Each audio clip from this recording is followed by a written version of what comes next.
Hello everyone, स्वागत है आपके अपने YouTube channel MS physics classes में। दोस्तों, आज आप लोग का टॉपिक है fluorescence of body on liquid surface.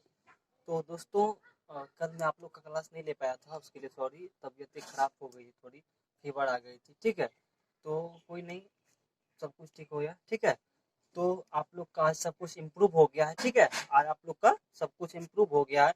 इससे आप लोग का अंडरस्टूड करने का जो कैपेसिटी होगा वह इंक्रीज कर जाएगा। ठीक है, आप लोग को सब कुछ समझने में और लिखने में सब कुछ आप लोग को आज से आसानी होंगे। ठीक है, पहले आप स्पेस के कारण क्या होता था, कॉज ऑफ स्पेस, ऐसे कारण क्या होता था कि आप लोग को दिक्कतें आती थी, हम भी समझते हैं। ठीक है, तो आज आप लोग का टॉपिक है, चलिए उतना मैं बात नहीं करूंगा। ठीक है, आज आप लोग सीधा टॉपिक पे चलिए, fluorescence of body on liquid surface. तो लिक्विड सरफेस पे क्या होता है, कोई बॉडी का, कोई वस्तु का क्या होता है, फ्लो कैसे, तैरता कैसे है, या कब उस मतलब द्रव्य के सतह पे क्या होता है, कब कोई वस्तु तैरता है, कब डूब जाता है, क्या क्या फिनोमिना है इसके अंदर होता है, मैं हर चीज आप लोग को बताऊंगा। ठीक है, तो आप मेरे वीडियो के अंत तक बने रहिए।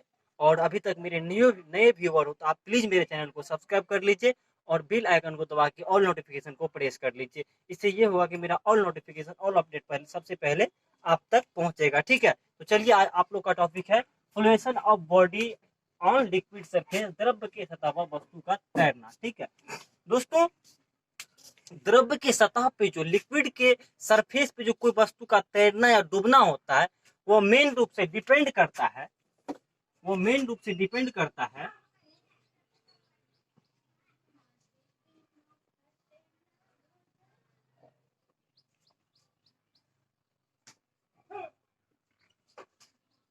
वो डिपेंड करता है, पहला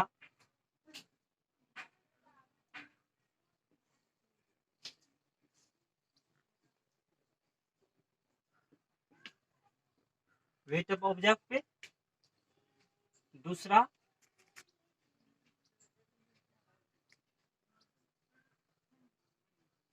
wait of displace water, displace fluid लिख सकते हैं आप, फ्लूइड लिख लीजिए, फ्लूइड्स। ठीक है, और तीसरा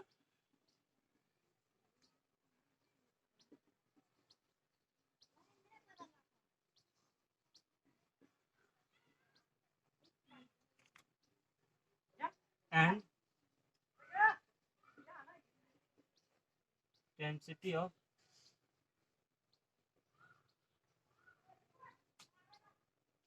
डिस्प्लेस फ्लूइड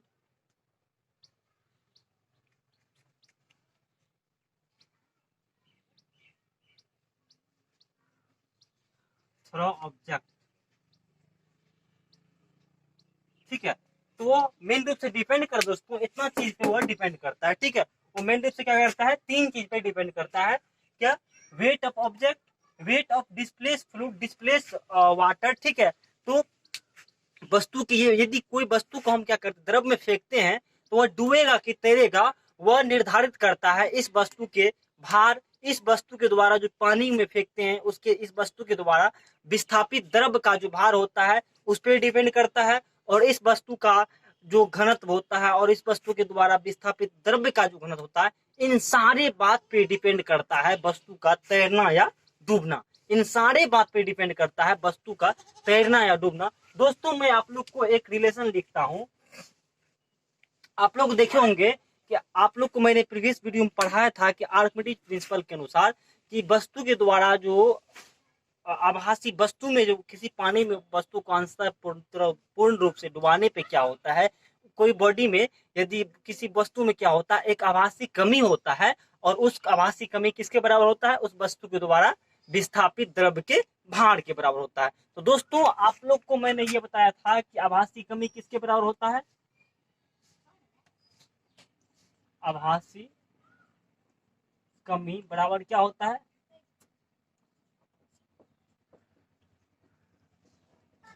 के द्वारा विस्थापित द्रव्य के भार। दोस्तों यहां तक ये क्या है, आर्किमिडीज प्रिंसिपल, और इसके बराबर क्या होता है, उत्प्लावन बल। उत्प्लावन बल। बहुत इंपॉर्टेंट ये बात है, ठीक है। तो आभासी कमी बराबर क्या होता है, वस्तु के द्वारा विस्थापित द्रव्य के भार और उसके बराबर क्या होता है, उत्प्लावन बल। आप बोले कैसे सर, ऐसा क्यों होता है, कैसे होता है, तो मैं आप लोग को बताता हूँ। आपने किसी कुआं में क्या किया होगा, पानी से बाल्टी डुबा के क्या करते होंगे, पानी को निकालते होंगे। अगर जब तक बाल्टी क्या रहता है, कुएं की पानी के अंदर रहता है, तब तक आप लोग को बाल्टी ऊपर खींचने में आसानी होता होगा। लेकिन जब जब क्या होता है, पानी से बाल्टी ऊपर उठ जाती है, तो वही बाल्टी खींचने में आप लोग को क्या होता होगा, कठिनाई होता है। ऐसा क्यों, ऐसा इसीलिए होता है क्योंकि आप लोग को मैंने प्रीवियस वीडियो में बताया था कि एक उत्प्लावन बल। उत्प्लावन बल क्या, उत्प्लावन बल वो बल है जो क्या करता है, किसी वस्तु पे ऊपर की ओर कार्य करता है, ऊपर की ओर बल लगाता है, ठीक है। तो क्या करता है ये, जब तक क्या करता है, कुआं में बाल्टी रहता है, तब तक क्या करता है, उस बाल्टी पे ऊपर की ओर क्या करता है, एक बल लगता है, उत्प्लावन बल लगता है। तो मान लीजिए ये वस्तु को हम, ये ऊपर उठने के लिए इसको 5 न्यूटन की आवश्यकता है, और हम क्या कर रहे हैं, 5 न्यूटन इसको लगा रहे हैं, तो उठ रहा है वस्तु। लेकिन और इधर से यदि हम क्या किए, 2 न्यूटन और लगा, 7 न्यूटन हो गया, तो वस्तु क्या करेगा, ऊपर खींचने में आसानी होगा, आसानी होगा ना, आसानी होगा ना दोस्तों। ये मान लीजिए इसको हम इतना अति से खींच रहे हैं, लेकिन और इसको क्या किया, इधर से और फोर्स लगा, इसका स्पीड हाई हो जाएगा, इस पे बल ज्यादा लगने लगेगा, तो जल्दी ऊपर उठेगा ये, ठीक है। तो इसी कारण क्या होता है, इस पे मान लीजिए इसको हम पानी में ये डुबा दिए, ये बाल्टी पानी में है, इस पे क्या करता है, एक उत्प्लावन बल लगता है ऊपर की ओर। जब बल लगता तो ऊपर की ओर लगा, इसको हमेशा क्या करता है, इसको क्या करता है, इसके पोजिशन में चेंजिंग करता है, ये बल ऊपर लगाता है, ऊपर की ओर वस्तु जाएगा। इसीलिए क्या करता है, हमको खींचने में बाल्टी क्या करता है, पानी जब तक पानी रहता तब तक इस पे उत्प्लावन बल कार्य करता है। इसीलिए क्या होता है, ऊपर की ओर इस पे उत्प्लावन बल कार्य करता है, इसीलिए हमें बाल्टी को खींचने में आसानी होता है। वही बाल्टी यदि पानी से निकल जाती है, तो हमें ये बाल्टी को खींचने में कठिनाई होती है। दोस्तों अब एक चीज समझने वाली बात है, मैंने जो यहाँ पे लिखा आप लोग को, विस्थापित द्रव्य के भार उत्प्लावन बल के बराबर होता है, ऐसा क्यों होता है दोस्तों। जो आभासी कमी है वही किसके बराबर होता है, उसके द्वारा विस्थापित द्रव्य के भार के। तो दोस्तों आभासी कमी किसके कारण हो रहा है, उत्प्लावन बल के कारण हो रहा है, वाइंड फोर्स के कारण हो रहा है। क्यों हो रहा है, क्यों, इसीलिए हो रहा है क्योंकि उत्प्लावन बल ही उसको ऊपर की ओर भेज रहा है, उसको ऊपर की ओर भेज रहा है। इसीलिए हमको एक इस वस्तु में कमी हो नहीं रहा है, इमेजिनरी कमी हो रहा है, इमेजिनरी लॉस हमको एक फील हो रहा है। क्यों फील हो रहा है, इसीलिए फील हो रहा है कि जब तक ये पानी में, तब तक उत्प्लावन बल इस पे ऊपर की ओर लग रहा है। क्या लग रहा है, ऊपर की ओर लग रहा है। इसीलिए उत्प्लावन बल जितना इस पे लगेगा, उतना ही इसके वेट में कमी होगा। जितना बल इस पे लगेगा, उत्प्लावन बल जितना ज्यादा मैग्नीट्यूड से लगेगा, उसका ये जो है इसमें आभासी कमी उतना ही अधिक होगा। अर्थात ये रिलेशन हम लोग लिख सकते हैं कि आभासी कमी जो है, आभासी कमी प्रोपोर्शनल टू पॉइंट फोर्स।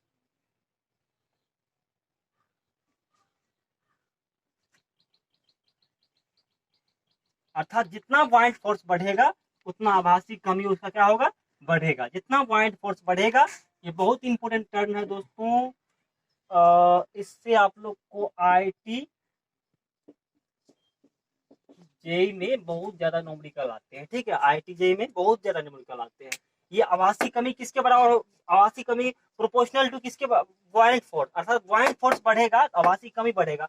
और दोस्तों हम जानते हैं आभासी कमी किसके बराबर होता है, द्रव्य के द्वारा विस्थापित द्रव्य, द्रव्य के द्वारा विस्थापित और वस्तु के द्वारा विस्थापित द्रव्य के भार के बराबर होता है, ठीक है। तो हम यहाँ से देखिए दोस्तों, ये भी ये बराबर है विस्थापित द्रव्य के वस्तु के द्वारा विस्थापित द्रव्य के भार के बराबर। अगर ये बराबर है इसके, तो ये भी बराबर इसका होगा। अर्थात हम कह सकते हैं कि वस्तु के द्वारा विस्थापित द्रव्य का जो भार होता है, उस किसके बराबर होता है, उत्प्लावन बल के बराबर होता है। किसके बराबर होता है, उत्प्लावन बल के बराबर होता है, ठीक है दोस्तों। तो चलिए आप लोग को हम टॉपिक पे ले चलते हैं, समझ गए आप लोग। दोस्तों वस्तु के द्वारा जो भार है, हम यहाँ पे इसको आप लोग को समझाने के लिए उसको मान लेते हैं W1, और वस्तु के द्वारा विस्थापित द्रव्य के भार को मान लेते हैं W2। चलिए आप लोग मेरे वीडियो के अंत तक आप लोग बने रहिए।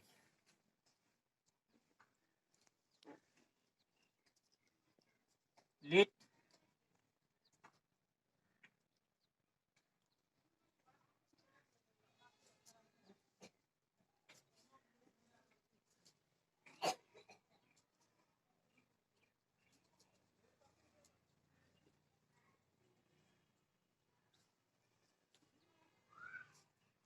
एंड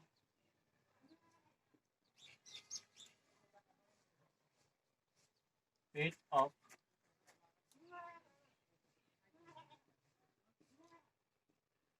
डिस्प्लेस फ्लूइड या लिक्विड लिख लो यहाँ पे, लिक्विड थ्रो ऑब्जेक्ट। दोस्तों हमने मान लिया वेट ऑफ ऑब्जेक्ट, वस्तु का भार क्या है, क्या है वस्तु का भार W1 और weight of displace liquid through object. तो वस्तु के द्वारा जो विस्थापित द्रव्य है उसका भार क्या है W2। दोस्तों मैं आप लोग को तीन कंडीशन बताता हूँ। एक वो कंडीशन जब वस्तु का भार क्या होगा, वस्तु द्वारा विस्थापित द्रव्य के भार से क्या होगा अधिक होगा, तो उस समय क्या होगा, वस्तु तैरेगा कि डूबेगा, वो मैं बताऊंगा आप लोग को। और दूसरा कंडीशन ये बताऊंगा कि वस्तु का भार यदि वस्तु के द्वारा विस्थापित द्रव्य के भार के बराबर है तो उस समय क्या फेनोमेना होगा। और तीसरा कंडीशन ये बताऊंगा कि वस्तु के भार क्या है, यदि वस्तु के द्वारा विस्थापित द्रव्य के भार से कम है तो उस समय क्या होगा। चलिए मैं आप लोग को ले चलता हूं। पहला है आप लोग को व्हेन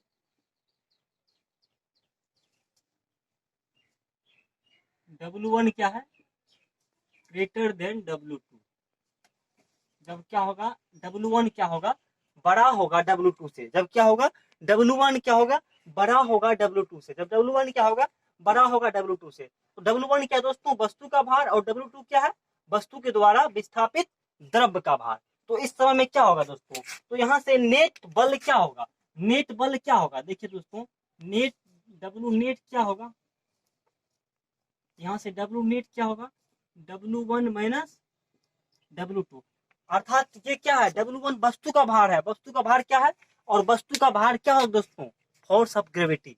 वस्तु का भार क्या क्या होता है फोर्स ऑफ ग्रेविटी, और उसका डायरेक्शन क्या होता है always always toward the bottom, always toward the bottom. और वस्तु का भार का जो दिशा होता है हमेशा क्या होता है नीचे की ओर होता है, हमेशा क्या होता है नीचे की ओर होता है। देखिए दोस्तों मैं आप लोग को बताता हूँ कैसे नीचे की ओर होता है।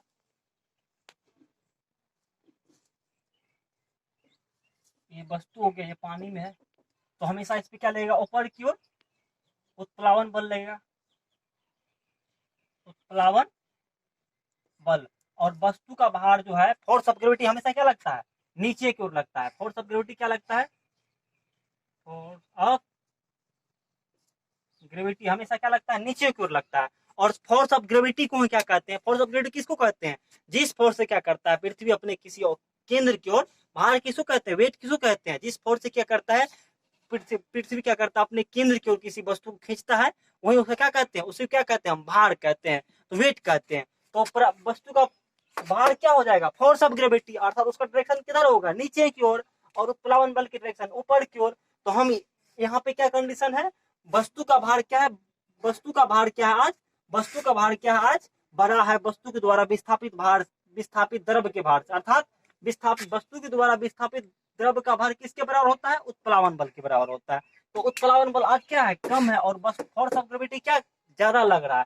तो हमेशा फोर्स किधर नेट नेट फोर्स किधर लगेगा नीचे की ओर लगेगा, नेट नेट फोर्स किधर लगेगा नीचे की ओर। अर्थात इस कंडीशन में क्या होता है, इस कंडीशन में वस्तु डूब जाता है, इस कंडीशन में क्या क्या होता है कोई बॉडी पानी में डूब जाता है और उसके सतह पे जाके बैठ जाता है। इस कंडीशन में क्या होता है वस्तु डूब जाता है और उसके सतह पे जाके बैठ जाता है। चलिए दोस्तों इस कंडीशन में क्या होता है नेट फोर्स क्या हो जाएगा इतना, अर्थात फोर्स नेट फोर्स परिणामी बल क्या होगा ये जो है इतना नेट फोर्स नेट वेट क्या हो जाएगा इतना, और यहाँ से परिणामी बल क्या हो जाएगा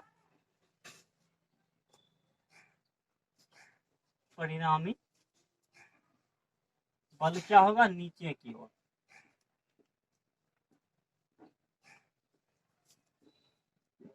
नीचे की ओर ठीक है, यहाँ से परिणामी बल क्या हो जाएगा नीचे की ओर। और इस कंडीशन में क्या होगा, और इस कंडीशन में क्या होगा पॉइंट बना के लिखा, इस कंडीशन में क्या होगा इस कंडीशन में वस्तु पानी के अंदर क्या होगा, डूब जाएगा। डूब जाएगा, क्या होगा, पानी के अंदर डूब जाएगा। पानी के अंदर क्या होगा, डूब जाएगा और उसकी सतह पे जाके बैठ जाएगा।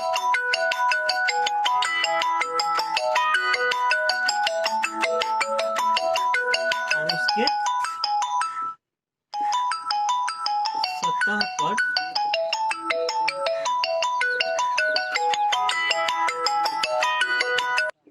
बैठ जाएगा। ठीक है, तो ये क्या होगा, वस्तु का भार क्या होगा, वस्तु के द्वारा विस्थापित द्रव्य के भार से अधिक होगा, तो उस कंडीशन में क्या होगा, वस्तु डूब जाएगा, फ्लूइड में डूब जाएगा, अंदर चला जाएगा और उसके फेस पे जाके, सतह पे जाके क्या करेगा, वो बैठ जाएगा। ठीक है, चलिए दूसरा पॉइंट आप लोग को बताता हूँ। और दोस्तों इस कंडीशन में एक आप लोग पॉइंट ये भी बना लेंगे कि और इस कंडीशन में क्या होता है दोस्तों, हम लोग रो से जो डिनोट करते हैं, रो से जो डिनोट करते हैं, घनत्व को डिनोट करते हैं। रोमन मतलब आप लोग मान लीजिए कि वस्तु का घनत्व, और इस कंडीशन में वस्तु का घनत्व क्या होता है, अधिक होता है वस्तु के द्वारा विस्थापित द्रव्य के घनत्व से। ठीक है, आप लोग दो पॉइंट बना लेंगे कि अगर क्या होगा, वस्तु का भार क्या होगा, वस्तु के द्वारा विस्थापित द्रव्य के भार के अधिक होगा, और वस्तु का घनत्व क्या होगा, वस्तु के द्वारा विस्थापित द्रव्य के भार के घनत्व से क्या होगा, अधिक होगा। तो इस कंडीशन में वस्तु डूब जाएगी, पानी में डूब जाएगी और डूब के उसके सतह पे जाके बैठ जाएगी। ठीक है, चलिए आप लोग को दूसरा कंडीशन बताता हूं। एक मिनट दोस्तों,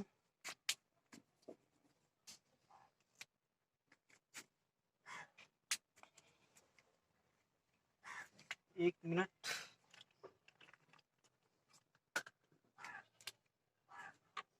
एक मिनट आप लोग वेट करेंगे, मार्कर में थोड़ा इंक डाल देता हूँ।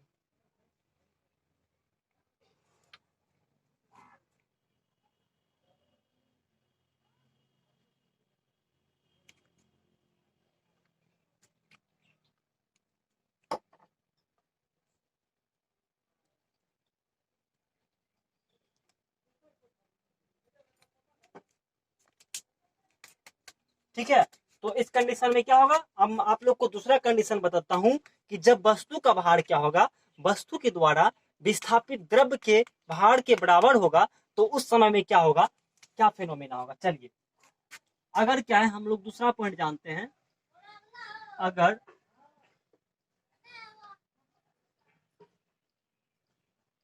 W1 बराबर होगा W2 का, अगर क्या होगा, बराबर होगा W2 का, तो इस कंडीशन में क्या होगा, आज क्या है, चलिए फिगर यही फिगर समझिए आप लोग। आज क्या है, ये उत्प्लावन बल क्या है, बराबर है। मान लीजिए वस्तु यहाँ पे है, ठीक है, ये वस्तु क्या है, यहाँ पे है, तो ये वस्तु, ये भी फोर्स और ये भी फोर्स बराबर है, अर्थात ये क्या है, इक्विलिब्रियम में है। आज क्या है, ये दोनों इक्विलिब्रियम में है, इक्विलिब्रियम एक दूसरे से क्या है, इक्विलिब्रियम में, इक्विलिब्रियम में। ठीक है, आप लोग इक्विलिब्रियम कंडीशन जानते होंगे कि summation of horizontal, summation of क्या होता है, समेशन ऑफ हॉरिजॉन्टल जीरो होना चाहिए, समेशन ऑफ वर्टिकल जीरो होना चाहिए, समेशन ऑफ मोमेंट जीरो होना चाहिए। ठीक है, तो आज क्या हो रहा है, इसका समेशन ऑफ हॉरिजॉन्टल और वर्टिकली क्या हो रहा है, जीरो हो जाता है। आज क्या हो रहा है, समेशन ऑफ भी क्या हो रहा है, हम लोग को जीरो हो रहा है। ठीक है, आज ये भी फोर्स आज क्या है, बराबर है। आज हम लोग क्या है, उत्प्लावन बल और फोर्स ऑफ ग्रेविटी क्या है, बराबर लग रहा है। ठीक है, तो इस कंडीशन में क्या होगा, वस्तु डूबेगी नहीं, उसके सतह पे क्या होगा, डूब डूब कर तैरेगी। इस कंडीशन में क्या होगा, वस्तु डूबेगी नहीं, उसके सतह पे डूब डूब कर तैरेगी, उसके सतह पे। आज इसका फिगर आप लोग बना लें ऐसे। इस कंडीशन में क्या होता है, इस कंडीशन में आप लोग को मैं फिगर बनाता हूं।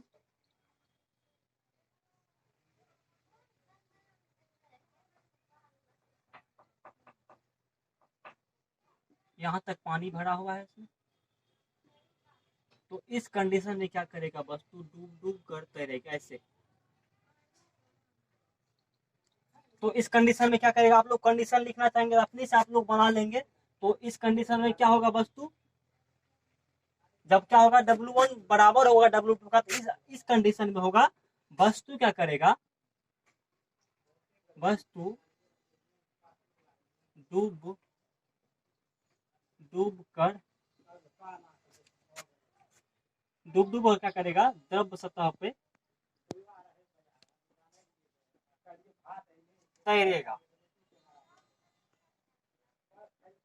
और दोस्तों इस कंडीशन में क्या होता है, जो वस्तु का घनत्व होता है वह वस्तु के द्वारा विस्थापित द्रव के घनत्व से अधिक होता है। और इस कंडीशन में क्या होता है, वस्तु का घनत्व क्या होता है, वस्तु के द्वारा विस्थापित द्रव के घनत्व के बराबर होता है। जब वस्तु का भार क्या होता है, वस्तु के द्वारा विस्थापित द्रव के भार के बराबर होता है, तो उस समय क्या होता है, वस्तु पानी की सतह पे डूब डूब कर तैरता है। और इस कंडीशन में वस्तु का घनत्व वस्तु के द्वारा विस्थापित द्रव के घनत्व के बराबर होता है। चलिए दोस्तों आप लोग का और सबसे लास्ट और तीसरा टॉपिक है, जब क्या होगा, when W1 छोटा होगा W2 से। जब क्या होगा, आज क्या है दोस्तों, आज वस्तु का भार क्या है, आज क्या है, आज वस्तु का भार क्या है, आज क्या इस टॉपिक में क्या है, वस्तु का भार कम है वस्तु के द्वारा डिस्प्लेसमेंट लिक्विड के भार से। ठीक है, डिस्प्लेस लिक्विड के भार से। दोस्तों इस कंडीशन में देखिए देखिए क्या होता है, आप लोग सबसे पहले फिगर बना लेंगे, फिगर से समझेंगे।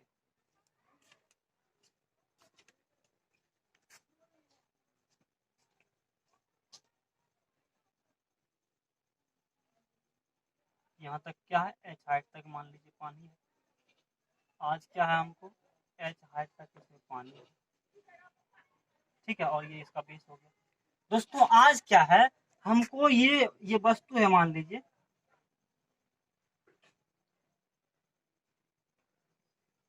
आज क्या हम लोग को लग रहा है, ये ऊपर की ओर जो फोर्स लग रहा है इसको क्या कहेंगे हम लोग, ऊपर की ओर क्या लग रहा है, उत्प्लावन बल लग रहा है। तो हम लोग उत्प्लावन बल को क्या माने हैं, वस्तु के द्वारा डिस्प्लेसमेंट भार को W2, और नीचे की ओर लग रहा है क्या, वस्तु का भार, इसको हम लोग क्या माने हैं, W1।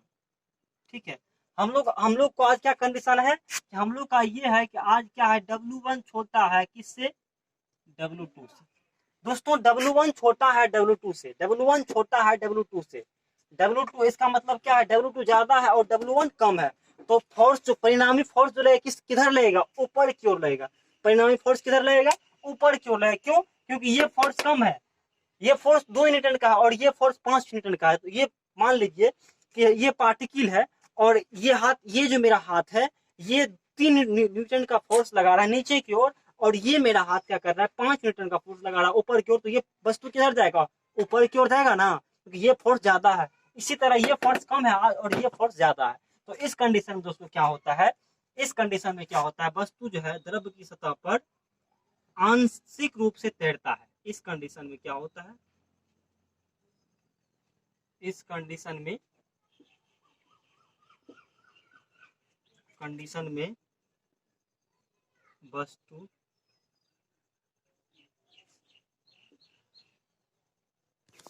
आंशिक रूप से तैरती है। इस कंडीशन में क्या होता है, वस्तु आंशिक रूप से तैरती है, कहाँ पे, सतह पे, सतह पर। और इस कंडीशन में एक और क्या होता है, इस कंडीशन में दोस्तों क्या होता है, डेंसिटी जो होता है, डेंसिटी जो होता है किसका, इस कंडीशन में डेंसिटी जो होता है वस्तु का, इस कंडीशन में वस्तु का डेंसिटी क्या होता है, कम होता है वस्तु द्वारा विस्थापित। ठीक है, ऐसा होता है। ठीक है दोस्तों, तो आप लोग का ये तीनों टॉपिक खत्म हो गया। क्या मैंने कहा, अगर किसी वस्तु का भार क्या होगा, वस्तु के द्वारा विस्थापित द्रव के भार से क्या होगा, अधिक होगा, तो उस समय क्या करेगा, वस्तु डूब जाएगी और डूब के सतह पे चली जाएगी। और इस समय क्या होता है, उसका डेंसिटी, वस्तु का डेंसिटी वस्तु के द्वारा विस्थापित डेंसिटी के से अधिक होता है। दूसरा कंडीशन मैंने बताया है, अगर दोनों का भार क्या हो, सेम हो, W1 बराबर W2 हो, तो उस समय क्या करेगा, वस्तु कि उसके सतह पे क्या करेगा, डूब डूब कर तैरेगा, डूब डूब कर तैरेगा। ठीक है, और मैंने तीसरा टॉपिक आप लोग को बताया, अगर W1 क्या होगा, छोटा होगा W2 से, W1 क्या होगा, छोटा होगा W2 से, तो इस कंडीशन में वस्तु क्या करेगा, उसकी सतह पे आंशिक रूप से तैरती है। और इस कंडीशन में ρ1 क्या होता है, छोटा होता है ρ2 से। ठीक है, चलिए दोस्तों आशा करता हूँ कि आप लोग को fluorescence of body on liquid surface पे समझ में आ गए। आप लोग शॉर्ट लेना चाहेंगे तो मैं साइड हो जाता हूँ और आप लोग शॉर्ट ले सकते हो।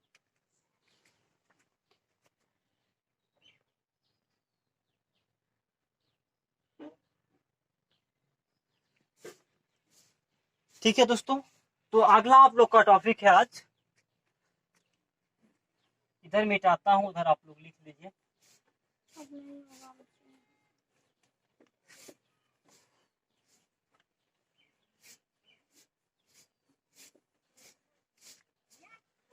दोस्तों आगे आप लोग का थोड़ा इसी में एक टॉपिक पढ़ने के लिए है कि कोई लोहे से बनी कांटी क्या होता है, द्रव में डूब जाती है, वहीं लोहे से बने जहाज या लकड़ी से बने जहाज पानी में डूबती नहीं है, ऐसा क्यों होता है।